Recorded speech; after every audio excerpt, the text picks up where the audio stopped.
I am going to explain an idea that every child should learn before they even go to school. And yet, most people go right through their life and never really understand it. Of his generation. It's on self-image. You see, you and I have an image of ourselves. It's how we see ourselves.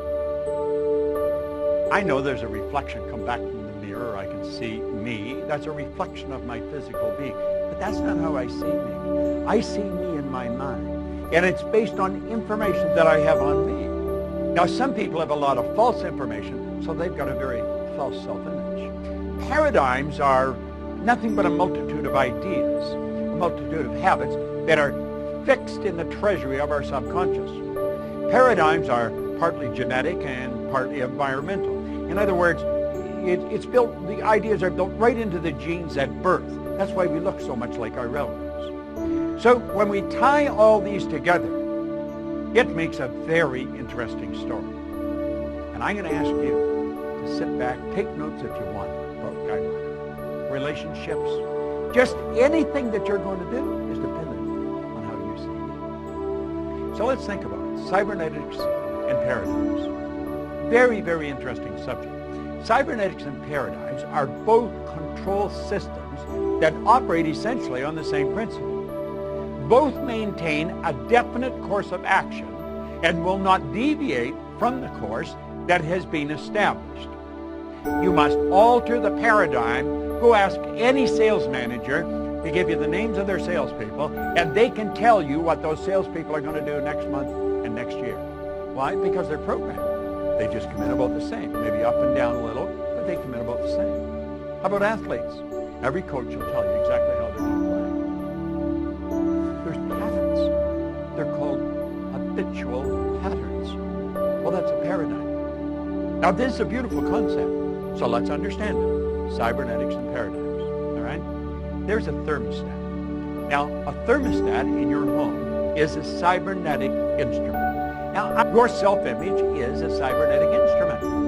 Now, let's suppose your self-image is that you are overweight. You don't talk about it. You don't want anybody else to talk about it. But inside you're overweight. And you just get to a point you can't handle it anymore, so you make a decision, I'm going to go on a diet, and you instantly move into action. When a person who is overweight goes on a diet without changing or altering the self-image being a cybernetic instrument, measures the deviation from the set goal and immediately corrects the course.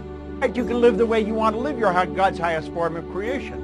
Where's another area that we can use? Well, you can use it in any area. Let's take a child in school. Now, this is all in Psycho-Cybernetics, Dr. Maxwell Maltz's book. And here's something else. What's the point of making heroic vows of amendment if the same old lawbreakers are going to keep them? I am going to take the weight off. But you don't change the lawbreaker, the paradigm. Emerson was right. Of what use to make heroic vows of amendment if the same old lawbreaker is going to keep them? Let's look at a student in school, all right? Now, there's the subconscious mind, okay? And the student, the child's self-image is a cybernetic instrument. That's exactly what it is. And the child has an image of poor grades.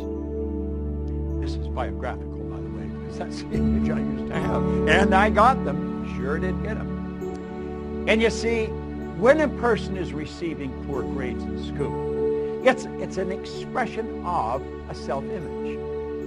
It's the self-image they hold that they're expressing. The person believes they're not very bright. They, of course, receive a report card that reflects the poor image that they've got.